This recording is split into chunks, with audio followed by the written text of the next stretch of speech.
வேலை செய்யறது முக்கியமா அல்லது ஓய்வு எடுக்கிறது முக்கியமாங்கிறத பத்தி நீட்சே ஒரு இன்ட்ரெஸ்டிங்கான செக்ஷன் எழுதியிருக்காரு. ஆக்சுவலி இது அவருடைய காலத்துல வாழ்ந்த ஐரோப்பியர்களுடைய வாழ்க்கை முறை அடிப்படையை வச்சுதான் எழுதுறாரு. பட் ஸ்டில் இதை படிக்கும் போது இது நம்முடைய காலத்துக்கும் பொருந்தின மாதிரி எனக்கு ஃபீல் ஆனதுனால இதை நான் எடுத்து பேசுறேன். அவர் இந்த செக்ஷனை எப்படி ஆரம்பிக்கிறாருன்னா, அமெரிக்க மக்களுடைய ரத்தத்துல தங்கத்தை பத்தின மோகம்ங்கிறது வெறித்தனமா ஊறி இருக்கு. அதனால அவங்க வெல்த்த சேர்க்கிற வெறியில காட்டுத்தனமா உழைக்கிறாங்க. ஆனா இது மாதிரி மூச்சு விடாம உழைக்கணுங்கிறது நவீன உலகத்தினுடைய சாபக்கேடு. ஆனா இந்த பழக்கம் பாரம்பரியம் மிக்க ஐரோப்பாவில் ஒரு தொற்று நோய் மாதிரி பரவிட்டு இருக்கு. இது ஐரோப்பாவோட ஆன்மீக தன்மையில ஒரு போர்வை மாதிரி மூடிட்டு இருக்குன்னு எழுதுறாரு. ஆக்சுவலி இந்த வரிகள் நமக்கு புரியணும்னா கோல்ட் ரஷ்னா என்னன்னு நமக்கு தெரியணும். அதாவது 1848 வருஷம் அமெரிக்காவுடைய எல்லைக்குள்ள இருந்த கலிபோர்னியாவில் தங்க சுரங்கம் ஒன்று கண்டுபிடிக்கப்பட்டுச்சு. ஆக்சுவலி முதல்ல இந்த செய்தியை ரகசியமா தான் வச்சிருந்தாங்க. ஆனா அது எப்படியோ நியூஸ் பேப்பர் வழியா பரவ ஆரம்பிச்சிருச்சு. இந்த செய்தி தெரிஞ்ச உடனே உலகத்தினுடைய பல பகுதிகளில் இருந்து லட்சக்கணக்கான மக்கள் அந்த இடத்துல வந்து குடியேற ஆரம்பிச்சாங்க. ஏன்னா அந்த டைம்ல அந்த இடத்துல தங்கத்தை எடுக்கிறதுக்கான சட்டம்ங்கிறது குறைவா தான் இருந்தது. எதனாலனா அந்த இடம்ங்கிறது அமெரிக்காவும் மெக்சிகோவும் சண்டை போட்டுக்கிட்டதுல ரீசெண்டா தான் அமெரிக்காவுடைய கட்டுப்பாட்டுக்குள்ள வந்திருந்தது. சோ புதுசா வந்திருந்த அந்த லேண்ட்ல சட்ட குளறுபடிகள் நிறைய இருந்தது. அதனால என்ன ஆயிடுச்சுன்னா, ஆரம்பத்துல கொஞ்ச நாளைக்கு யாரெல்லாம் தங்கத்தை எடுக்கிறாங்களோ அவங்களுக்கு அந்த தங்கம் சொந்தங்கிற நிலைமை உருவாயிடுச்சு. இதனாலேயே 1849 வருஷம் திரளான மக்கள் அந்த இடத்தை நோக்கி படையெடுக்க ஆரம்பிச்சாங்க. இப்படி அந்த வருஷத்துல வந்து குடியேறின மக்களுக்கு 49ers பட்டப்பேர் வரலாற்றுல வழங்கப்பட்டுச்சு. சோ அந்த மக்கள் ரொம்ப ஆக்ரோஷமா அந்த இடத்துல இருந்து தங்கத்தை நோண்டி எடுக்க ஆரம்பிச்சாங்க. இதான் கோல்ட் ரஷ்னு சொன்னாங்க. சோ இந்த மூவ்மெண்ட்ங்கிறது இதோட நிக்கல. ஏன்னா அதுக்கப்புறம் இந்த சுரங்க வேலை சம்பந்தப்பட்ட சட்டங்கள் உருவாக ஆரம்பிச்சது. இது போக இந்த மக்கள் குடியேறின பகுதியை சுற்றி இருக்கிற எல்லா ஏரியாவும் டெவலப் ஆக ஆரம்பிச்சது. ஏன்னா இந்த மக்களுக்கு தேவையான வீடு, ரோடு, பேங்க், ஹோட்டல்னு எல்லாமே ரொம்ப ஸ்பீடா உருவாக ஆரம்பிச்சது. சோ தங்கம் கண்டுபிடிக்கிறதுக்கு முன்னாடி ரொம்ப சாதாரணமா இருந்த சான் பிரான்சிஸ்கோங்கிறது தங்கம் கண்டுபிடிக்கப்பட்டதுக்கு அப்புறம் வெறும் 6 வருஷத்துல ஒரு பெரிய சிட்டியாவே மாறிடுச்சு. சோ இது ஒரு அதிதீவிரமான வளர்ச்சி. இந்த வளர்ச்சிக்காக மக்கள் ராப்பகலா வேலை பார்த்தாங்க. இதனால அமெரிக்காவுடைய பொருளாதாரம் வளர ஆரம்பிச்சது. கேபிட்டலிசம்ங்கிறது பூம் ஆக ஆரம்பிச்சது. பூம் ஆனது மட்டும் இல்லாம கேபிட்டலிசம்ங்கிறது மக்களுடைய வாழ்க்கையில வேரூன்ற ஆரம்பிச்சது. சோ இதனால மக்கள் ரொம்ப பரபரப்பா இயங்க ஆரம்பிச்சாங்க. இப்ப இதை தான் நீட்சே அப்சர்வ் பண்றாரு. அவர் என்ன சொல்றாருன்னா, இது மாதிரி வெல்த் நோக்கி அமெரிக்கர்கள் வெறித்தனமா ஓடிட்டு இருக்காங்க. மூச்சியோட கூட நேரம் இல்லாம அயராது உழைக்கிறாங்க. ஆனா இந்த ட்ரெண்ட்ங்கிறது கலாச்சார பாரம்பரியத்தோட வாழ்ந்துட்டு இருந்த ஐரோப்பாவிலையும் இறங்க ஆரம்பிச்சிருச்சு. அது ஐரோப்பியர்களுடைய கலெக்டிவ் சைக்காலஜில ஒரு தொற்று நோய் மாதிரி பரவ ஆரம்பிச்சிருச்சுன்னு எழுதுறாரு. ஏன்னா இந்த வாழ்க்கை முறை ஒருத்தன் தன்னுடைய வாழ்க்கையில ஓயாம வேலை பார்க்கறத பிரையாரிட்டியா வைக்குது. ஒருத்தன் வேலை செய்யாம வேற எதை செஞ்சாலும் அவன் நேரத்தை வீணடிக்கிறாங்கிற சைக்காலஜி அது மனசுக்குள்ள விதைக்குது. சோ இதனாலேயே ரெஸ்ட் எடுக்கிறத மக்கள் அவமானமா பார்க்க ஆரம்பிக்கிறாங்க. ஒரு இடத்துல அமைதியா உட்கார்ந்து வெறுமனே யோசிக்கிறத தேவையற்றதா பாக்குறாங்க. சோ ரெஸ்ட் எடுக்கிறது ஒரு மனுஷனுக்கு அவசியமானதுங்கிற நிலைமை மாறி ஒருத்தர் ரெஸ்ட் எடுத்தா அவன் உருப்படியா எதையும் பண்ணலன்னு சொல்லி அவனை ஒரு குற்ற உணர்வுக்குள்ள தள்ளுற வேலையை இந்த வாழ்க்கை முறை செய்யுதுங்கிறது நீட்சேவுடைய வாதம். ஆனா இதே ஐரோப்பா லேண்ட்ல வாழ்ந்த சாக்ரட்டிஸ் என்ன சொன்னார்னா, an unexamined life is not worth living னு சொன்னாரு. அதாவது ஆராயப்படாத வாழ்க்கை வாழ தகுதியற்ற வாழ்க்கைங்கிறது அவருடைய ஃபேமஸான கோட். ஆனா ஒருத்தன் தன்னுடைய வாழ்க்கையை எப்ப ஆராய முடியும்னா அவன் ஓய்வெடுக்கும் போது தான் ஆராய முடியும். ஏன்னா இது மாதிரி நீண்ட நேரம் தனியா அமர்ந்திருக்கும் போதுதான் எண்ண ஓட்டங்கள் மேலெழும்ப ஆரம்பிக்கும். அந்த எண்ணங்களை ஒருத்தர் ஆராய்ந்து பார்த்து அவர் தன்னை மெருகேத்திக்க முடியும். ஆனா இந்த காலத்துல ஒருத்தர் ரெஸ்ட்ல இருந்தா அது வாழ தகுதியற்ற வாழ்க்கைங்கிற சென்ஸ்ல கொண்டு வந்து நிறுத்திட்டாங்க. ஏன்னா இந்த காலத்தை பொறுத்த வரைக்கும் நேரத்தை வீணடிக்கிறதுங்கிறது ஒரு பெரிய குற்றம். சோ சமுதாயத்தை பொறுத்த வரைக்கும் ரெஸ்ட் எடுக்கிறதுங்கிறது அந்த நேரத்தை வீணடிக்கிற கேட்டகரிக்குள்ள தான் வருது. சமுதாயத்தையும் தாண்டி ஒரு தனி மனிதன் என்னதான் நினைக்கிறான்னா, தான் வேலை பார்க்காம ரெஸ்ட்ல இருக்கும்போது தான் எதையும் யூஸ்ஃபுல்லா பண்ணாம இருக்குன்னு தான் நினைக்கிறான். அதனாலதான் நீட்சே என்ன எழுதுறாருன்னா, இந்த காலத்து மனிதர்கள் யோசிக்கும் போது கூட கையில கடிகாரத்தை வச்சுக்கிட்டு தான் யோசிக்கிறாங்க. சாப்பிடும்போது கூட நியூஸ் பேப்பர்ல ஸ்டாக் மார்க்கெட்டை பத்தின நியூஸை பார்த்துக்கிட்டே தான் சாப்பிடுறாங்கன்னு எழுதுறாரு. ஆக்சுவலி இந்த லைன் டைரக்டாவே நம்ம காலத்துக்கு கனெக்ட் ஆகும்னு நினைக்கிறேன். ஏன்னா இந்த காலத்துல யாருக்குமே நிக்கிறதுக்கு நேரம் கிடையாது. எல்லாருமே ஸ்கெடியூல் போட்டு தான் வாழ்றாங்க. சோ எல்லாருக்குமே நேரம்ங்கிறது முக்கியமாயிடுச்சு. ஒரு பக்கம் டைம் மக்களை மேனேஜ் பண்ணிட்டு இருக்குன்னா, மறுபக்கம் மக்கள் டைமை மேனேஜ் பண்ண ஆரம்பிச்சிட்டாங்க. அதாவது டைம் மேனேஜ்மெண்ட்ங்கிறது நம்முடைய வாழ்க்கையில இப்போ ஒரு முக்கியமான பங்கு வகிக்குது. சோ குறைவான நேரத்துக்குள்ள நிறைய விஷயத்தை செஞ்சிடணுங்கிறது பலருடைய நோக்கமாவே மாறிடுச்சு. அப்போ ஒரு வகையில பார்த்தா மனிதர்கள் மல்டி டாஸ்கிங்குள்ள மாட்டிக்கிட்டாங்க. சோ நீட்சே சொல்ற மாதிரி சாப்பிடும் போது கூட பலரால அந்த சாப்பாட்டை என்ஜாய் பண்ணி சாப்பிட முடியறது இல்ல. கூடவே செல்போன்லயோ அல்லது டிவிலயோ எதையோ ஒன்ன பார்த்துட்டு தான் சாப்பிட்டு இருப்பாங்க. அவங்க மனசு மறைமுகமா என்ன நினைக்குதுன்னா, நான் சாப்பிட்டு இருக்கும்போது கூட வேற எதையோ ஒன்ன ப்ரொடக்டிவா பண்ணிட்டு இருக்கேன்னு நினைக்குது. அதை பொறுத்த வரைக்கும் சாப்பிடுற அந்த 1/2 மணி நேரத்தை வெறும் சாப்பிடறதுக்காக மட்டுமே ஒதுக்குற அளவுக்கு சாப்பிடுறதுங்கிறது ஒர்த்து கிடையாது. அதை தாண்டி அடிஷனலா இன்னொரு விஷயத்தையும் செய்ய முயற்சி பண்ணிக்கிட்டே இருக்கு. சோ மனிதர்கள் இந்த காலத்துல எல்லாத்தையுமே கிளப் பண்ண ஆரம்பிச்சிட்டாங்க. அதாவது சாப்பிடும்போது நியூஸ் பார்ப்பாங்க, எக்ஸசைஸ் பண்ணும்போது மோட்டிவேஷனல் ஸ்பீச் கேட்பாங்க, டிரைவ் பண்ணும்போது மியூசிக் கேட்பாங்க, இப்படி சொல்லிக்கிட்டே போலாம். சோ ஒரே நேரத்துல பல வேலையை செய்யணும்னு நினைக்கிற அவங்களுக்கு எந்த வேலையும் செய்யாம ஒரு இடத்துல ஓய்ந்திருக்கணுங்கிறது ஜீரணிக்க முடியாத விஷயமா மாறிடுச்சு. சோ ஒண்ணுமே செய்யாம இருக்கிறதுக்கு எதையாவது ஒண்ணு செய்யுங்கிறது தான் இந்த காலத்து வாழ்க்கை முறை. ஆனா இந்த வாழ்க்கை முறை எப்படிப்பட்டதுன்னா, எல்லா கலாச்சாரங்களையும் அந்த கலாச்சாரத்துக்குன்னு இருக்கிற ரசனைகளையும் கழுத்த நெரிச்சு இருக்கிற கயிறு போன்றதுன்னு நீட்சே எழுதுறாரு. ஏன் அப்படி சொல்றாருன்னா, எங்க ஓய்வு இருக்கோ அங்கதான் ரசனை இருக்கும். சோ ஒருத்தர் தனியா அமைதியா இருக்கும்போது தான் ஒரு அழகான விஷயத்தை ரசிக்க முடியும். ஆர்ட், மியூசிக் இது எல்லாத்தையும் என்ஜாய் பண்ண முடியும். உதாரணத்துக்கு ஒருத்தர் டிரைவ் பண்ணிட்டு இருக்கும்போது கூட ஒரு பாட்டை கேட்கலாம். ஆனா அவர் அந்த பாட்டை தனியா உட்கார்ந்து கேட்கறதுக்கும் பல டிஸ்ட்ராக்ஷனுக்கு மத்தியில கேட்கறதுக்கும் இருக்கிற வித்தியாசத்தை அவராலேயே உணர முடியும். ஏன்னா நம்ம ரெஸ்ட்ல இருக்கும்போது தான் நம்முடைய மைண்ட் நுண்ணிய விஷயங்களை நோக்கி ரொம்ப ஆழமா யோசிக்க ஆரம்பிக்கும். சோ எல்லாத்தையும் மைனூட்டா பகுத்து பார்க்கிற சென்ஸ் ரெஸ்ட்ல தான் கிடைக்கும். பரபரப்பா வேலை பார்க்கிறவருக்கு இது எல்லாத்தையும் கவனிக்கிறதுக்கு டைம் இருக்காது. அப்போ ஒரு கலாச்சாரம் ரசனை மிகுந்த கலாச்சாரமா இருக்கணும்னா அது ஓய்வை கொண்டாடுகிற கலாச்சாரமா இருக்கணும். ஆனா அதற்கு பதிலா எதை வேணாலும் பண்ணு, சும்மா மட்டும் இருக்காதுன்னு சொல்றத அந்த கலாச்சாரத்துடைய கழுத்து நெரிக்கிற செயலா நீட்சே பார்க்கிறார். அதே மாதிரி நாம இப்படி ஓயாம உழைக்கிறதுக்கு முக்கியத்துவம் கொடுக்கறதுனால நம்முடைய வாழ்க்கையில பியூட்டிங்கிறது குறைஞ்சிக்கிட்டே வருது. ஏன்னா நம்முடைய வாழ்க்கையை அழகுபடுத்துறதுங்கிறது ஒரு மிக உயர்ந்த நிலை. ஆனா ஒரு விஷயத்தை அழகுபடுத்துறதுக்கு நேரம் அதிகமா எடுக்கும். உதாரணத்துக்கு ஒரு கார்பெண்டர் ஒரு நார்மலான சேர் செய்யணும்னா ரெடிமேட் மெட்டீரியல் வச்சு 2 நாள்ல செஞ்சிருவாரு. ஆனா அதே சேரை அழகா செய்யணும்னா அதுக்கு 10 நாள் எடுக்கும். ஏன்னா அதை பியூட்டிஃபுல்லா மாத்துறதுக்கு அவர் உட்கார்ந்து நுணுக்கமா வேலை செய்ய வேண்டியது இருக்கும். ஆனா இப்ப நம்முடைய காலத்துல எல்லாரும் பரபரப்பா வேலை செஞ்சுட்டு இருக்கிறதுனால ஒரு தச்சரால ஒரு சாதாரண சேர் தான் உருவாக்க முடியுமே தவிர ஒரு அழகான சேரை உருவாக்க முடியாது. இங்க நான் முடியாதுன்னு சொல்லும்போது அந்த கார்பெண்டருக்கு திறமை இல்லைன்னு சொல்லல. அதற்கு பதிலா அவருக்கு நேரம் இல்ல. அவர் நேரம் எடுத்து உட்கார்ந்து அவரால் ஒரு மாஸ்டர் பீஸை உருவாக்க முடியும். ஆனா அதை இந்த ஸ்பீடான வாழ்க்கை முறைங்கிறது அலோவ் பண்றது இல்ல. அதனாலதான் நம்முடைய காலத்துல ட்ரெஸ்ஸா இருக்கட்டும், பர்னிச்சரா இருக்கட்டும், ஆன்லைன்ல வாங்குற பொருட்களா இருக்கட்டும், இது எல்லாமே ரெடிமேடா மாறிடுச்சு. நமக்குன்னு கஸ்டமைஸ்டா வாங்கணும்னா அது காஸ்ட்லியா மாறிடுச்சு. ஆனா நீட்சே ஒரு படி மேல போய் என்ன சொல்றாருன்னா, இதே ஸ்பீட்ல போயிட்டு இருந்தா பியூட்டியை கிராஸ் பண்ற எபிலிட்டியே மனுஷனுக்கு போயிடுன்னு எழுதுறாரு. அதாவது ஒரு கார்பெண்டரால வெறும் சேரை மட்டும் தான் செய்ய முடியுமே தவிர ஒரு அழகான சேரை அவரால் செய்யவே முடியாது. ஏன்னா அதை இமேஜின் பண்ற கெப்பாசிட்டியே இந்த பரபரப்பான உலகம் பறிச்சுதுங்கிறாரு. இப்ப இதை தொடர்ந்து பண்டைய காலத்து வாழ்க்கை முறைக்கும் தற்காலத்து வாழ்க்கை முறைக்கு இருக்கிற சில டிஃபரன்ஸை நீட்சே பாயிண்ட் அவுட் பண்றாரு. அதுல முதலாவதா கிராஸ் ஆபிஸ்னஸ்ங்கிற தீமை பத்தி அவர் பேசுறாரு. அதாவது நாம நம்முடைய வாழ்க்கையில நண்பர்கள், குழந்தைகள், உறவினர்கள், பெரியவர்கள்னு பல பேரோட கம்யூனிகேட் பண்றோம். ஆனா இந்த கம்யூனிகேஷன் எல்லாமே இந்த காலத்துல ரொம்பவே ஸ்ட்ரைட் ஃபார்வர்டா மாறிடுச்சு. ஆனா பண்டைய காலத்தை எடுத்துக்கிட்டீங்கன்னா 2 பேர் பேசிக்கும் போது அவங்களுடைய உரையாடலே கொஞ்சம் வித்தியாசமா தான் இருக்கும். அதாவது அவங்க சந்திக்கும் போதும் சரி, பிரியும் போதும் சரி, அவங்களுக்கு நடுவுல மரியாதை நிமித்தமா செய்யப்படுற சின்ன சின்ன சடங்குகள் இருக்கும். இது எல்லாத்தையுமே எலைட்டுங்க மத்தியில நம்ம ரொம்ப அதிகமா பார்க்க முடியும். உதாரணத்துக்கு உங்களுக்கே தெரியும், ஒரு ராஜாவை ஒரு அதிகாரி மீட் பண்ண போறாருன்னா அவர் முதல்ல ஒரு குறிப்பிட்ட போஸ்ட்ல மண்டிடுவாரு. ராஜா செங்கோலை நீட்டினதுக்கு அப்புறம் தான் அவர் பேசுவாரு.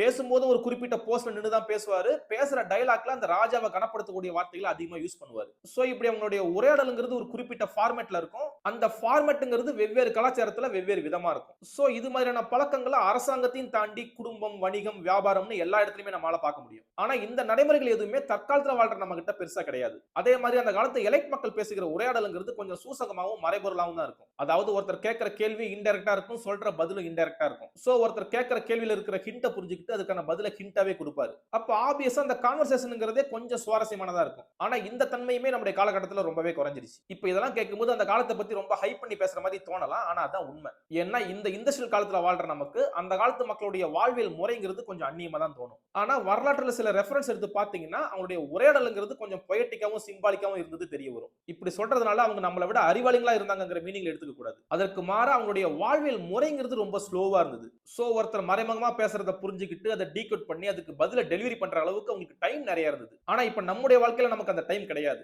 நமக்கு அந்த டைம் இருந்திருந்தா நாமளும் அப்படிதான் வாழ்ந்திருப்போம். சோ நம்முடைய காலத்துல நம்ம பேசும்போது என்ன எதிர்பார்க்கிறோம்னா சொல்ல வர விஷயத்தை சுத்தி வளைக்காம ஸ்ட்ரைட்டா சொல்லணும்னு எதிர்பார்க்கிறோம். ஏன்னா கேட்கறவனுக்கும் டைம் கிடையாது, சொல்றவனுக்கும் டைம் கிடையாது. ஏன் டைம் கிடையாதுன்னா இந்த பரபரப்பான வாழ்க்கை முறை நம்மள ஸ்பீடா வாழ புஷ் பண்ணுது. சோ நம்முடைய உரையாடல்கள் எல்லாமே ரொம்ப பிளண்ட் அண்ட் ஸ்ட்ரைட் ஃபார்வர்டா இருக்குன்னு நீட்சே கிரிட்டிசைஸ் பண்றாரு. அதே மாதிரி எல்லாருமே பயங்கரமா வேலை பார்க்கறதுனால யாருமே ஓடிஎம் அனுபவிக்கிறது இல்லைன்னு எழுதுறாரு. அதாவது ஓடிஎம்னா என்னன்னா லெஜர் டைம் அல்லது ஓய்வெடுக்கும் நேரம்னு சொல்லலாம். ஆக்சுவலி ரோமர்களை பாத்தீங்கன்னா அவங்க இந்த ஓடிஎம் தங்களுடைய வாழ்க்கையில மிக முக்கியமானதா பார்த்தாங்க. ஏன்னா வேலைகளை முடிச்சிட்டு யோசிக்கிறதுக்கும் எழுதுறதுக்கும் பிலாசபியை பத்தி டிஸ்கஸ் பண்றதுக்குமான டைமுக்கு பேர் தான் ஓடிஎம். இந்த ஓடியத்துக்கு ஆப்போசிட்டா நெகோட்டியம்னு சொல்லுவாங்க. நெகோட்டியம்னா வேலை பார்க்கிறது. ஆனா ரோமர்களை பொறுத்த வரைக்கும் இந்த ஓடிஎம்னா ஒருத்தர் தன்னுடைய வாழ்க்கையிலே செய்யற ஒரு உருப்படியான செயல். சோ அவங்க இது மாதிரி ஓய்ந்திருக்கிறதுக்காக தான் வேலை பார்த்தாங்களே தவிர வேலை பார்க்கறதுக்காக அவங்க ஓய்ந்திருக்கல. ஆனா இதை அப்படியே தலைகளா திருப்பி விட்டதுதான் நம்முடைய வாழ்க்கை முறை. ஏன்னா நம்முடைய காலத்துல அடுத்த நாள் நல்லா வேலை பார்க்கணுங்கிறதுக்காக தான் இன்னைக்கு ரெஸ்ட் எடுக்கிறாங்களே தவிர ரெஸ்ட் எடுக்கிறதுக்காக யாரும் வேலை பார்க்கல. ஆக்சுவலி இந்த ஓடிஎம் பத்தி யோசிச்சுட்டு இருக்கும்போது எனக்கு ஸ்கூலை பத்தின சில தாட்ஸ் வந்தது.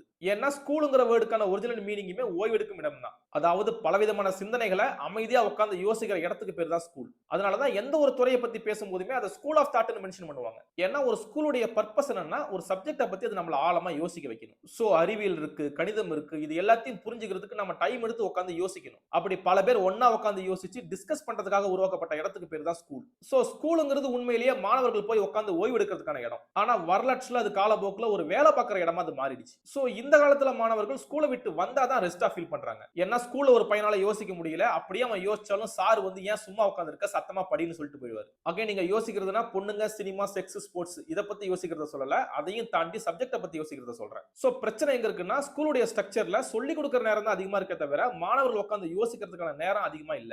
இப்படி சொல்றதுனால நான் ட்ரெடிஷனல் ஸ்கூலை கிரிட்டிசைஸ் பண்றதா நினைச்சுக்க வேண்டாம். ஏன்னா எனக்கு அந்த சிஸ்டத்து மேல ரொம்ப பெரிய மரியாதை இருக்கு. ஏன்னா நாமெல்லாம் நம்முடைய வாழ்க்கையில இந்த அளவுக்கு நல்லா இருக்கோம்னா அதுக்கு நாம படிச்ச ஸ்கூல்ஸ் ஒரு முக்கியமான காரணம். சோ நான் என்டையர் சிஸ்டத்தையே குறை சொல்லல, அதுல இருக்கிற ஒரு எலமெண்ட் மட்டும் தான் பின் பாயிண்ட் பண்றேன். சோ நான் கன்வே பண்ற பாயிண்ட் என்னன்னா இந்த அதிதீவிரமா வேலை பார்க்கணுங்கிற கல்ச்சர்ல ஸ்கூல்ஸுமே அதுக்கு இரையாயிடுச்சு. சோ ஒரு காலத்துல ஓய்வு எடுக்கிற இடமா இருந்த ஸ்கூலுங்கிறது இந்த காலத்துல வேலை பார்க்கிற ஆட்களை உருவாக்குற ஒரு பட்டறையா மாறிடுச்சு. சோ ஒரு மாணவனுக்கு ஸ்கூல்லயும் ரெஸ்ட் கிடையாது, அவன் வீட்டுக்கு வரும்போது 2 மணி நேரத்துக்கான ஹோம்வொர்க் தூக்கிட்டு வரதுனால அவனுக்கு வீட்லயும் ரெஸ்ட் கிடையாது. சோ நம்முடைய சமுதாயத்துல சின்ன வயசுல இருந்தே ஓய்வெடுக்காம வேலை பார்க்கறத ப்ரோமோட் பண்ணிக்கிட்டே இருக்கும். ஆனா இந்த ஃப்ரேம் ஒர்க்கை நீச்சே கிரிட்டிசைஸ் பண்றாரு. ஏன்னா வேலை பார்க்கறத விட ஓய்வெடுக்கிறது தான் முக்கியம்ங்கிறது தான் அவருடைய வாதம். சோ அவரை பொறுத்த வரைக்கும் இது மாதிரி ஓயாம வெறும் லாபத்தை மட்டும் மையப்படுத்தி உழைக்கிற கலாச்சாரத்துடைய பின்விளைவுகள் என்னன்னா அது ஒரு மனுஷனை தன்னுடைய வாழ்க்கையில நடிக்க வைக்குது, அடுத்தவனை முந்தணும்னு நினைக்க வைக்குது, அடுத்தவன் என்ன செய்வான்னு முன்கூட்டியே கணிச்சு அவனுக்கு ஒரு படி மேல இருக்கணும்னு நினைக்க வைக்குது. அது போக அடுத்தவனை விட குறைவான நேரத்துக்குள்ள ஒரு வேலையை முடிக்கிறதுக்கு பேர் தான் எக்ஸலன்ஸ்னு இந்த சமுதாயம் கட்டமைக்குது. இப்ப இதன் விளைவா என்ன ஆகுதுன்னா நிறுத்தி நிதானமா நேர்த்தியா பண்ற ஒரு வேலையை விட குயிக்காவும் ஸ்பீடாவும் ஓரளவுக்கு ஓகேவாவும் பண்ற வேலைங்கிறது அங்கீகரிக்கப்படுது. சோ இந்த காம்படிஷன்ல ஸ்பீடுக்கு தான் மரியாதை. சோ வேலை பார்க்கறவங்க தன்னை இயல்பா இல்லாம மறைச்சுக்கிட்டு வேகமா வேலை பார்த்து சீக்கிரமா டயர்ட் ஆயிடுறாங்க. ஆனா இந்த வேலையை தாண்டி அவங்க தன்னை இயல்பா வெளிப்படுத்திக்கிறதுக்கு சில இடங்கள் இருக்கு. அதாவது வீடு, நண்பர்கள், உறவுகள் இவங்களை சொல்லலாம். ஆனா அவங்களுடைய வேலை இவங்க கிட்ட இருந்து எல்லா எனர்ஜியும் உறிஞ்சி எடுத்துறதுனால அவங்க வீட்டுக்கு வந்ததும் டயர்ட்ல கொலாப்ஸ் ஆகி விழுந்துடுறாங்க. சோ மீதி இருக்கிற நேரத்துல பேசணும், சிந்திக்கணும், அழகா ரசிக்கணுங்கிற எண்ணங்கள் அவங்களுக்கு தோன்றது இல்ல. அதற்கு பதிலா அந்த களைப்பை போக்குற செயல்கள்ல மட்டும்தான் அவங்க ஈடுபடுவாங்க. ஆனா இப்படிப்பட்ட இந்த ஓய்வெடுக்கிற நேரம் தான் அவங்களுடைய வாழ்க்கையிலே பெஸ்டான நேரமா இருந்திருக்கணும். ஆனா இந்த அதீத வேலைங்கிறது இந்த டைம் அவங்களுடைய வாழ்க்கையிலே ஒரு ஒஸ்டான டைமா மாத்தி விட்டுருது. அப்ப வேலை முடிஞ்சு ரெஸ்ட் எடுக்கிற டைம்ங்கிறது அடுத்த நாள் வேலைக்கு தயாராக்கிற ஒரு ரெக்கவரி டைம் மாதிரி மாறிடுது. சோ அவங்களால இந்த ஓய்வு நேரத்தை என்ஜாய் பண்ண முடியறது இல்ல. சோ இந்த பாட்டுல நீச்சே மறைமுகமா என்ன கன்வே பண்றாருன்னா அந்த காலத்து மக்கள் அதிக ஓய்வுல இருந்ததுனால அவங்களுடைய உரையாடல்ங்கிறது கூர்மையா இருந்தது. ஆனா இந்த காலத்து மக்கள் ஓய்வு இல்லாம இருக்கிறதுனால அவங்களுடைய உரையாடல்கள் எல்லாமே மழுங்கி போயிருக்குன்னு கிளைம் பண்றாரு. சரி இதுக்கு என்ன ஆதாரம் இருக்குன்னு நம்ம கேட்கலாம். ஆனா இது சம்பந்தமா நீச்சே ஒரு இன்ட்ரெஸ்டிங்கான பாயிண்ட முன்வைக்கிறாரு. அவர் என்ன சொல்றாருன்னா ஒவ்வொரு காலத்திலயும் மக்கள் எப்படி வாழ்ந்திருக்காங்கங்கறத அவங்க எழுதின லெட்டர்ஸ் வச்சு நம்மால தெரிஞ்சுக்க முடியும்னு கிளைம் பண்றாரு. ஏன்னா ஒரு கடிதம்ங்கிறது மக்கள் தங்களுக்குள்ள எப்படி உரையாடுனாங்கங்கறத எடுத்துக்காட்டுது. சோ ஒவ்வொரு காலகட்டத்திலயும் ஒவ்வொரு கலாச்சாரத்துக்கு தகுந்த மாதிரி லெட்டர்ஸ் உடைய ஃபார்மேட்ங்கிறது மாறிக்கிட்டே இருக்கும். அந்த வகையில பாத்தீங்கன்னா அந்த காலத்துல கடிதம்ங்கிறதே ஒரு கலை வடிவம் தான். சோ பெரும்பாலான கடிதங்களை நம்ம படிச்சோம்னா அது பொயட்டிக்காவும் ரிதமிக்காவும் தான் இருக்கும். அது போக அதை எழுதினவங்க வார்த்தைகளை ரொம்ப கேர்ஃபுல்லா சூஸ் பண்ணிருப்பாங்க, பல தடவை ரிவைஸ் பண்ணிருப்பாங்க. ஏன்னா அந்த காலத்துல தூரத்து கம்யூனிகேஷன்ங்கிறது ரொம்ப கம்மி, அதனால எழுதப்பட்ட லெட்டர்ங்கிறது படிக்கிற இடத்துல எழுதினவரை ரெப்ரசென்ட் பண்ணக்கூடியதா இருந்தது. சோ இதனாலேயே அந்த காலத்துல ஒரு லெட்டருக்கான வெயிட்டேஜ்ங்கிறது ரொம்ப அதிகம். அது போக எழுதினவருக்குமே தான் எழுதுற லெட்டர் சத்தமா படிக்கப்படும்னு தெரியும், அது பாதுகாக்கப்படும்னு தெரியும். சோ இதனாலேயே அதை ரொம்ப அவர் கவனமா எழுதுவார். அப்ப அது போன்ற லெட்டர்ஸ் படிக்கும்போது நமக்கு என்ன தெரிய வருதுன்னா அந்த காலத்து மக்களுடைய வாழ்க்கை முறைங்கிறது ரொம்ப ஸ்லோவா இருந்திருக்கு. ஏன்னா அந்த கடிதங்களை படிக்கும்போது அதுல எமோஷன்ங்கிறது ரொம்ப கொட்டி கிடக்கும். அவ்வளவு எமோஷனை வச்சு ஒரு கடிதம் எழுதணும்னா அதுக்கு நேரம் எடுக்கும். அப்ப அவ்வளவு நேரம் எடுத்து எழுதுற அளவுக்கு அவங்களுக்கு டைம் இருந்திருக்கு. ஆனா இதே நம்ம ஜெனரேஷன் எடுத்துக்கிட்டா நம்ம சரித்திரத்துல ஒரு மிகப்பெரிய செயலை செஞ்சிருக்கோம். இதற்காக நம்ம கண்டிப்பா வரலாற்றுல நினைவு கூறப்படுவோம். அது என்னன்னா இது வரைக்கும் ஆயிரக்கணக்கான வருஷமா நடைமுறையில இருந்துட்டு வந்த லெட்டர் எழுதுற கலாச்சாரத்துக்கு நாம தான் ஒரு முற்றுப்புள்ளி வச்சிருக்கோம். இதனுடைய இம்பாக்ட் என்னவா இருக்குன்னு இனிமே தான் நமக்கு தெரிய வரும். சோ நம்ம போஸ்ட் ஆபீஸா பார்சல் சர்வீஸாவும் ஒரு மினி பேங்காவும் மாத்த ஆரம்பிச்சிட்டோம். சோ உங்க வயசு 30க்கு மேல இருந்தா மேபி நீங்க யாருக்காவது ஒருத்தருக்கு உங்க கைப்பட லெட்டர் எழுதிருக்க வாய்ப்பு இருக்கு. ஆனா இந்த ஜெனரேஷன்ல இருக்கிற யாரும் லெட்டர்ஸ் எழுதுறது இல்ல. அதற்கு பதிலா கம்யூனிகேஷனுக்கு மெயில்ஸ் யூஸ் பண்றோம் அல்லது மெசேஜிங் ஆப்ஸ் யூஸ் பண்றோம். நீங்க நாம டைப் பண்ற கான்வர்சேஷனே கவனிச்சு பாருங்க, நம்ம பெரும்பாலும் வார்த்தைகளை சுருக்கிட்டோம். ஏன்னா நம்ம எல்லா லென்த்தான வார்த்தைக்குமே ஒரு அப்ரிவேஷன் போட்டுருவோம். எமோஷனை வெளிப்படுத்த வேண்டிய வார்த்தைகளுக்கு பதிலா ஈமோஜி போட்டுருவோம். அதே மாதிரி டைப் பண்ணிட்டு இருக்கும்போது என்ன வார்த்தைகள் யூஸ் பண்ணணும்னு ரொம்பலாம் யோசிக்க மாட்டோம். மைண்டுக்கு என்ன வருதோ அதை ஸ்பீடா டைப் பண்ணிடுவோம். சோ நம்முடைய கம்யூனிகேஷனுடைய நோக்கம்ங்கிறது எஃபிஷியன்ட்டா இருக்கணும், ஸ்பீடா இருக்கணும், இமிடியேட்டா இருக்கணும். அதை தாண்டி ரொம்ப நாளைக்கு நினைவு கூறப்படணும்லாம் எதிர்பார்க்க மாட்டோம். ஆட்டோமேட்டிக் டிசப்பியரன்ஸ் போட்டு போயிட்டே இருக்கும். சோ இதெல்லாம் எதை எடுத்துக்காட்டுதுன்னா நமக்கு உட்கார்ந்து யோசிக்கிற அளவுக்கு நமக்கு நேரம் இல்லங்கிறத எடுத்துக்காட்டுது. இந்த நிலைமையை உருவாக்குனது எதுன்னா இந்த அதிதீவிரமா வேலை பார்க்கணுங்கிற வாழ்க்கை முறை தான். இப்ப இதை தான் நீட்சே அவருடைய காலத்துல வாழ்ந்த மக்கள் எழுதின கடிதங்கள் வாயில அப்சர்வ் பண்றாரு. அந்த கடிதங்கள்ல இருக்கிற உரையாடல்கள் முந்தின காலத்துல இருந்ததை விட ரொம்பவே ஸ்ட்ரைட் ஃபார்வர்டா இருக்கிறத கவனிக்கிறாரு. சோ இதன் வாயிலா இந்த இண்டஸ்ட்ரியல் வாழ்க்கை முறைங்கிறது மனிதனுடைய வாழ்க்கையில இருந்த ஓய்வை பிடிங்கிடுச்சுங்கிற கன்க்ளூஷனுக்கு ஒரு வராரு. சார் இதெல்லாம் கேட்கும்போது இந்த இண்டஸ்ட்ரியல் வாழ்க்கை முறை நமக்கு எந்த ஒரு மகிழ்ச்சியுமே தரலன்னு சொல்ல வராங்கிற கேள்வி நமக்கு உருவாகும். ஆனா அதுக்கு அவர் என்ன சொல்றாருன்னா இந்த வாழ்க்கை முறையிலுமே ஜாய் இருக்கு. ஆனா அந்த ஜாய் எப்படிப்பட்டதா இருக்குன்னா நாள் முழுக்க வேலை செஞ்சு அழுத்து போன ஒரு அடிமை தன்னுடைய வாழ்க்கையில எந்த விதமான மகிழ்ச்சியை உருவாக்கி இருப்பாங்களோ அதற்கு நிகரான மகிழ்ச்சி தான் நம்முடைய வாழ்க்கையில இருக்குன்னு நீச்சே கிளைம் பண்றாரு. இதை ஏன் அவர் சொல்றாருன்னா அந்த காலத்து அடிமைகளை எடுத்துக்கிட்டீங்கன்னா அவங்க மிக கடுமையான வேலைக்கு உட்படுத்தப்பட்டாங்க. சோ அவங்களுடைய வாழ்க்கையில மகிழ்ச்சியினுடைய ரோல் என்னவா இருந்ததுன்னா, நாள் முழுக்கப்பட்ட கஷ்டத்துக்கு கொஞ்சம் இளைப்பாறுதல் தரணும். அடுத்த நாள் கடினமா வேலை பார்க்கறதுக்கு அது அவனை தயார்படுத்தணும். சோ அவங்க தன்னுடைய வாழ்க்கையில மகிழ்ச்சியா இருக்கிறதுக்காக அனுபவிக்கல. அதற்கு பதிலா ஒழுங்கா வேலை பார்க்கறதுக்கு தன்னை தயார்படுத்துற ஒரு டூலா நினைச்சு தான் அதை அனுபவிச்சாங்க. சோ இந்த மைண்ட் செட்ங்கிறது ரொம்பவே முக்கியமானது. ஏன்னா ஒரு அடிமையுடைய மைண்ட்ல மகிழ்ச்சிங்கிறது டார்கெட் கிடையாது. வேலைங்கிறது தான் டார்கெட். ஆனா அந்த காலத்து அடிமைகள் கிட்ட இருந்த அதே மைண்ட் செட் தான் இந்த காலத்துல வாழ்ற மக்கள் கிட்டயுமே இருக்கு. எந்த வகையிலன்னு கேட்டா, நம்ம காலத்துல வாழ்ற மக்கள் மகிழ்ச்சியா இருக்கிறதுக்கு என்னென்ன ஆக்டிவிட்டி செய்யறாங்கன்னு கவனிச்சு பார்த்தா தெரிஞ்சிடும். பலர் வீக்கெண்ட் ஆனா படத்துக்கு போவாங்க, சிலர் இரவு நேரங்கள்ல மது அருந்துவாங்க. கையில காசு இருக்கிறவங்க கிளப்புக்கு போவாங்க, இன்டெலெக்சுவலா இருக்கிறவங்க மீட்டப்ஸ்க்கு போவாங்க. இப்ப இது மாதிரி நம்ம சந்தோஷமா இருக்கிறதுக்கு ஏகப்பட்ட வழிகள் இருக்கு. இத மேலோட்டமா பார்த்தா எல்லாரும் என்ஜாய் பண்ற மாதிரி தான் தோணும். ஆனா நீச்சே என்ன பண்றாருன்னா, இந்த என்ஜாய் பண்றதுக்கு அடியில இருக்கிற மோட்டிவ் அனலைஸ் பண்றாரு. நாம என்ன காரணத்துக்காக இந்த செயல்களை செய்யறோம்னு அவர் ஆராய்ச்சி பார்க்கறாரு. சோ வீக்கெண்ட்ல பாக்குற படத்துக்கு பின்னாடி இருக்கிற மோட்டிவ் என்னன்னு கேட்டா, வாரம் முழுக்க பார்த்த வேலையில இருந்து கொஞ்சம் ரிலாக்ஸ்ட் ஃபீலிங் கிடைக்கணுங்கிறது தான். அதை தாண்டி அந்த படத்தை மட்டுமே மையப்படுத்தி பார்க்குற மக்கள் கூட்டம்ங்கிறது சமுதாயத்துல கம்மியா தான் இருக்கும். இதை எதை வச்சு சொல்றேன்னா, வீக்கெண்ட்ல தான் ஒரு படத்துடைய டிக்கெட் சேலுங்கிறது அதிகமா இருக்கும். ஏன்னா வாரத்தினுடைய இறுதி நாட்கள்ல தான் மக்களுக்கு டைம் இருக்கு. டைம் இருந்தா தான் படம் பார்க்க முடியும். ஆனா அந்த டைமை எது தீர்மானிக்குதுன்னா, அவங்க பார்க்குற வேலை தான் தீர்மானிக்குது. சோ மக்கள் கிடைச்ச நேரத்துல தான் படத்தை பார்த்துக்கிறாங்களே தவிர, படம் பார்க்கறதுக்காக அவங்க நேரத்தை ஒதுக்குறது இல்ல. சோ படம் பார்க்கறது மூலமா கிடைக்கிற மகிழ்ச்சிங்கிறது அவங்க பார்க்குற வேலையை பொறுத்து தான் தீர்மானிக்கப்படுது. அப்ப இந்த இடத்துல மகிழ்ச்சியா வேலையான்னு வரும்போது மக்கள் வேலைக்கு தான் முக்கியத்துவம் கொடுப்பாங்க. ஜாய்ங்கிறது ரெண்டாவது இடத்துல தான் பிளேஸ் ஆகும். இப்ப இதே கேட்டகரிக்குள்ள தான் மது குடிக்கிறதுமே ஃபிட் ஆகும். இன்ஃபேக்ட் லார்ஜ் ஸ்கேல்ல பாத்தீங்கன்னா ஆல்கஹால்ங்கிறதுமே ஒரு ஸ்லேவ் மைண்ட் செட்டோட ப்ராடக்ட் தான். ஏன்னா அது இண்டஸ்ட்ரியல் ரெவல்யூஷன் காலத்துல தான் ரொம்பவே பாப்புலர் ஆக ஆரம்பிச்சது. ஏன்னா அதை குடிச்சாதான் ஒருத்தன் சீக்கிரமா போதையாகி சீக்கிரமா தூங்க முடியும். அப்பதான் அவனால காலையில சீக்கிரமா எழுந்து வேலைக்கும் போக முடியும். சோ நீங்க மத்த ட்ரக்ஸை கம்பேர் பண்ணும்போது ஆல்கஹால்ல கிடைக்கிற போதை நேரங்கிறது ரொம்ப கம்மி தான். சோ ஒருத்தர் நைட்டு குடிக்கிறாருன்னா அன்னைக்கு பார்த்த வேலையுடைய களைப்பு தெரியாம மயங்கி கிடப்பாரு. அதற்கு அடுத்த நாள் காலையில அடிச்சு பிடிச்சி வேலைக்கும் போயிடுவாரு. சோ இந்த பர்பஸ்க்காக தான் தொழில் புரட்சி காலகட்டத்தில் ஆல்கஹால்ங்கிறது ப்ரோமோட் பண்ணப்பட்டுச்சு. ஆக்சுவலி இந்த பாயிண்டையுமே நீச்சே தான் வேற ஒரு செக்ஷன்ல சொல்லியிருப்பாரு. அதே மாதிரி சிலர் இன்டெலெக்சுவல் மீட்டப்ஸ்க்கு போவாங்க. அங்க ஏன் போறாங்கன்னு கேட்டீங்கன்னா, வெறும் சந்தோஷமா இருக்கிறதையும் தாண்டி அங்க போனா சில கான்டாக்ட்ஸ் கிடைக்கும். அந்த கான்டாக்ட்ஸ் அவங்களுடைய பிசினஸ்க்கோ அல்லது கெரியருக்கோ ரொம்ப யூஸ் ஆகும். சோ அந்த வாய்ப்புகளை அந்த மகிழ்ச்சியான தருணங்களை ஏற்படுத்தி தரதுனால அந்த மகிழ்ச்சியான தருணங்களை அவங்க சூஸ் பண்றாங்க. சோ அப்போ ஓவராலா பாத்தீங்கன்னா பெரும்பாலான பேர் அவங்க தங்களுடைய வாழ்க்கையில் அனுபவிக்கிற மகிழ்ச்சியான தருணங்களை வேலை சம்பந்தப்பட்ட ஒரு வாய்க்கால தான் பாக்குறாங்களே தவிர அதையே ஒரு கோலா பாக்குறது இல்ல. சோ இதுதான் நீச்சே அழுத்தி சொல்ல நினைக்கிற விஷயம். ஏன்னா நம்முடைய வாழ்க்கையில ஜாயினுடைய பர்பஸ் என்னவா இருக்குன்னா, ஒண்ணு செஞ்சு முடிச்ச வேலையில இருந்து கொஞ்சம் ரிலாக்ஸ்ட் ஃபீலிங் தரணும், இல்லன்னா செய்ய போற வேலைக்கு அது நம்மள தயார்படுத்தணும், இல்லன்னா வேலையில சாதிக்கிறதுக்கு எதையாவது ஒரு வாய்ப்பை ஏற்படுத்தி தரணும். இப்படி வேலை சம்பந்தப்பட்ட ஏதாவது ஒரு பர்பஸ் இருந்தா மட்டும்தான் நாம அந்த மகிழ்ச்சியான தருணத்தை தேர்ந்தெடுக்கிறோம். இதற்கு அப்புறப்பட்டு நம்ம பியூர் பிளஷரை மட்டும் அனுபவிச்சா நமக்கு கில்ட் வந்துடும். ஏன்னா உடனே டைமை வேஸ்ட் பண்றங்கிற தாட் மைண்ட் அரிக்க ஆரம்பிச்சிடும். சோ நீச்சே என்ன சொல்றாருன்னா, இந்த வாழ்க்கை முறையில மக்கள் ஜாய ஒரு சந்தேக கண்ணோட பாக்குறாங்க, பியூர் ஜாய் அனுபவிக்கிறதுக்கு வெட்கப்படுறாங்கன்னு அவர் எழுதுறாரு. ஏன்னா பியூர் ஜாய் அவங்கள வேலையில இருந்து டிஸ்ட்ராக்ட் பண்ணிடுமோங்கிற பயம் அவங்களுக்குள்ள இருக்கு.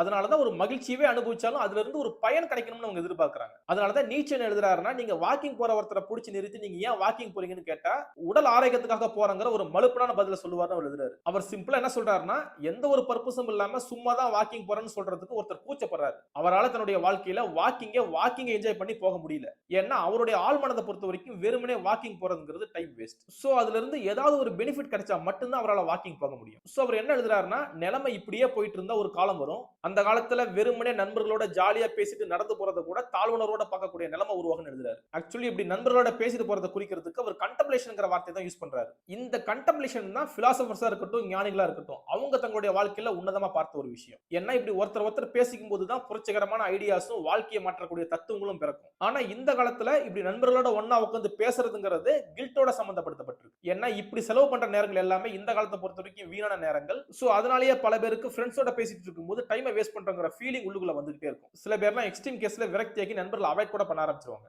சோ இது எல்லாம் தான் வேலையை மையப்படுத்தி ஆப்பரேட் ஆகக்கூடிய சமுதாயத்தில் உருவாக்குற விளைவுகள். சோ இதை தொடர்ந்து தனக்கே உரித்தான ஸ்டைல்ல சுத்தி வச்சு அடிச்ச மாதிரி ஒரு பாயிண்ட சொல்லிட்டு நீச்சே இந்த செக்ஷன் எழுதி முடிக்கிறார். அவர் என்ன சொல்றாருன்னா, முந்தின காலத்துல நிலைமைங்கிறது தலைகீழா இருந்தது. ஏன்னா அந்த காலத்துல வேலை செய்யறது தான் கேவலமா பார்க்கப்பட்டுச்சு. உயர்ந்த குடும்பத்துல பிறந்த யாரும் பெருசா வேலை செய்ய மாட்டாங்க. அப்படியே வேற வழியே இல்லாம அவங்க வேலை செய்ய வேண்டிய கட்டாயம் ஏற்பட்டாலும் தான் அந்த வேலையை செஞ்சேங்கிறத வெளியே காட்டிக்க மாட்டாங்க, அதை மறைச்சு வச்சாங்க. சோ அந்த காலத்துல அடிமைகள் தான் வேலை செஞ்சாங்க. அந்த அடிமைகளுமே தான் ஒரு இழிவான காரியத்தை செய்யறங்கிற உணர்வோட தான் வாழ்ந்துட்டு இருந்தாங்க. சோ அந்த காலத்துல டூயிங் அப்படிங்கறத இழிவானதா பார்க்கப்பட்டுச்சு. அப்ப அந்த காலத்துல கண்ணியமும் மரியாதையும் எதை சார்ந்து இருந்ததுன்னா வேலையை சார்ந்து இல்ல, அதற்கு மாறா அது ஓய்வையும் போரையும் தான் சார்ந்து இருந்ததுன்னு எழுதி முடிக்கிறாரு. ஆக்சுவலி இந்த பாட்டுக்கு எந்த ஒரு விளக்கமும் தேவைப்படாதுன்னு நினைக்கிறேன். நினைக்கிறேன். ஏன்னா ஒரு டூ ஸ்ட்ரைட்டாவே பேசிட்டாரு. இதனுடைய சாராம்சம் என்னன்னா, அந்த காலத்துல 2 வகையான மக்கள் இருந்தாங்க. ஒன்னு எலைட், இன்னொருத்தங்க ஸ்லேவ்ஸ். அந்த ஸ்லேவ்ஸ் தான் வேலைகள் செஞ்சாங்க. அவங்களுமே அந்த வேலையை வேண்டா விருப்ப தான் செஞ்சாங்க. இழிவா தான் பார்த்தாங்க. அவங்களுக்கு வேற வழியே இல்லாம கட்டாயப்படுத்தப்பட்டு வேலை செய்ய வைக்கப்பட்டதனால தான் அவங்களுக்கு பேரு அடிமை. அப்படிப்பட்ட அந்த அடிமைகளை இழிவானதா பார்த்த அந்த வேலையை தான் இந்த காலத்துல மக்கள் உயர்வானதா பார்க்கறாங்க. இதற்கு நேர்மாறா அந்த காலத்து எலைட்டுங்க ஓய்வையும் கண்டம்ப்ளேஷனையும் தான் உயர்வானதா வச்சு பார்த்தாங்க. மதிப்பும் மரியாதையும் அதை பொறுத்து தான் தீர்மானிக்கப்பட்டுச்சு. ஆனா இந்த காலத்துல ஓய்வும் கண்டம்ப்ளேஷனும் இழிவானதாகவும் குற்ற உணர்வோடும் பார்க்கப்படுதுங்கிறது அவருடைய வாதம். சோ கிராண்ட் ஸ்கேல்ல பாத்தீங்கன்னா இது ஒரு தலைகீழ் மாற்றம். ஏன்னா அந்த காலத்துல இழிவானதா பார்க்கப்பட்டது, இந்த காலத்துல உயர்வானதா பார்க்கப்படுது. அந்த காலத்துல உயர்வானதா பார்க்கப்பட்டது, இந்த காலத்துல இழிவானதா பார்க்கப்படுது. சோ இதுல எது சரி தப்புங்கிறத நாம தான் முடிவு பண்ணணும். அப்ப நம்ம முன்னாடி இருக்கிற கேள்வி என்னன்னா, நம்முடைய வாழ்க்கையில நம்ம வேலையை மையமா வச்சு ஓய்வை கில்ட்டோட அனுபவிக்கணுமா, இல்லன்னா ஓய்வை மையமா வச்சு வேலையை வேற வழியே இல்லாம செய்யணுமா? இந்த ரெண்டுத்துல நீங்க எதை பிரிஃபர் பண்றீங்கங்கறத கீழ கமெண்ட் பண்ணுங்க. இத தொடர்ந்து நான் கன்வே பண்ண நினைக்கிறது என்னன்னா, இது முழுக்க முழுக்க நீச்சையுடைய பெர்ஸ்பெக்டிவ் தான். ஆனா இத படிக்கும்போது எனக்கு என்ன ஃபீல் ஆனிச்சுன்னா, வேலை செய்யாம இருந்துகிட்டு சோம்பேறித்தனத்தை ஜஸ்டிஃபை பண்றதுக்கான செக்ஷனா இத அவர் எழுதல. அதற்கு மாறா வேலையை விட ஓய்வுக்கு அதிக முக்கியத்துவம் கொடுக்கணுங்கிற சென்ஸ்ல தான் அவர் எழுதியிருக்கிறார். இது எல்லாத்துக்கும் மேல நீச்சையுடைய ரைட்டிங்ல நம்ம கவனிக்க வேண்டிய விஷயம் என்னன்னா, அவர் பெரும்பாலான விஷயங்களை அப்சர்வ் தான் பண்ணுவாரே தவிர சஜஸ்ட் பண்ண மாட்டாரு. அதாவது இந்த செக்ஷன் எடுத்துக்கிட்டாலுமே பண்டைய காலத்துல மக்கள் எப்படி வாழ்ந்தாங்க, இன்றைய காலத்துல மக்கள் எப்படி வாழ்றாங்கங்கறத அப்சர்வ் தான் பண்ணிருப்பாரு. அதை தாண்டி நம்ம யாரு மாதிரி வாழணுங்கிறத அவர் சஜஸ்ட் பண்ணல. இந்த இடத்துல தான் நிறைய பேர் தடமாறிடுவாங்க. ஏன்னா அவருடைய ரைட்டிங் நம்ம எப்படி எடுத்துக்கணும்னா, நம்முடைய சுய பரிசோதனைக்கு யூஸ் ஆகுற ஒரு டூலா தான் எடுத்துக்கணும். ஏன்னா நாம நம்முடைய வாழ்க்கையில ஒரு டெம்ப்ளேட் குள்ள இருந்து யோசிச்சிட்டு இருப்போம். ஆனா நீட்சேவுடைய பெரும்பாலான தாட்ஸ் எல்லாமே அந்த டெம்ப்ளேட்டை உடைக்க கூடியதா இருக்கும். சோ நம்முடைய தாட்டையும் அவருடைய தாட்டையும் பக்கத்துல வச்சு அனலைஸ் பண்ணி நாம தான் ஒரு முடிவுக்கு வரணுமே தவிர, அவர் சஜஸ்ட் பண்ணிட்டாருன்னு நினைச்சிட்டு அந்த தாட் எடுத்து உள்ள போட்டுக்க கூடாது. ஏன்னா அவர் பேட்டர்ன் அப்சர்வ் தான் பண்ணுவாரே தவிர இதை செய்யுங்க செய்யாதீங்கலாம் சொல்ல மாட்டாரு. சோ இந்த செக்ஷனையே ஒருத்தர் மேம்போக்கா படிச்சாருன்னா தன்னுடைய சோம்பேறித்தனமான வாழ்க்கைக்கு இது ஒரு ஜஸ்டிஃபிகேஷனா யூஸ் பண்ணிக்க முடியும். இல்லன்னா இருக்கிற வேலையை விட்டுட்டு சிற்றின்பத்துல மூழ்க முடியும். இல்லன்னா ஆழம் தெரியாம பேஷனை ஃபாலோ பண்ணி ஏமாந்துட முடியும். சோ இப்படி அவருடைய ரைட்டிங்கை கேர்ஃபுல்லா டீல் பண்ணலன்னா பல வழியில பிரச்சனை சந்திக்க நேரிடும். சோ நம்முடைய மனசுல நாம ஆழமா பதிக்க வேண்டிய விஷயம் என்னன்னா, நீட்சே ஒரு பிரச்சனையை டயக்னோஸ் தான் பண்ணுவரே தவிர அதற்கான மருந்தை பிரெஸ்கிரைப் பண்ண மாட்டாரு. இன்ஃபேக்ட் அவர் தன்னுடைய கடைசி காலங்களை தான் பிரெஸ்கிரைப் பண்ண ஆரம்பிச்சாரு. ஆனா அதுக்குள்ள அவர் இறந்துட்டாரு. சோ அவர் பண்ண டயக்னோஸ் எதுக்கு யூஸ் ஆகும்னா, அவர் அப்சர்வ் பண்ண பேட்டர்ன் நம்ம லைஃப்ல இருக்கான்னு கம்பேர் பண்ணிக்கிறதுக்கு தான் யூஸ் ஆகும். அதை தாண்டி சொல்யூஷனுக்கு நாம தான் பதில் கண்டுபிடிக்கணும். சோ இதோட நம்ம இந்த கண்டென்ட் முடிக்கலாம். ஹோப் இந்த செக்ஷன் உங்களுக்கு யூஸ்ஃபுல்லா இருந்திருக்கும்னு நினைக்கிறேன். கீழ இந்த செக்ஷனை பத்தி உங்களோட பெர்ஸ்பெக்டிவ் மறக்காம கமெண்ட் பண்ணுங்க. தொடர்ந்து பல பேர் என்னோட வீடியோவை ஹைப் பண்ணிட்டு இருக்கீங்க. அதுக்காக நன்றி தெரிவிக்கிறேன். அதே மாதிரி என்னோட கண்டென்ட் உங்களுக்கு பிடிச்சிருந்தா உங்களோட நண்பர்களுக்கு மறக்காம ஷேர் பண்ணுங்க. புதுசா வந்திருந்தீங்கன்னா சப்ஸ்கிரைப் பண்ணுங்க. தேங்க்யூ.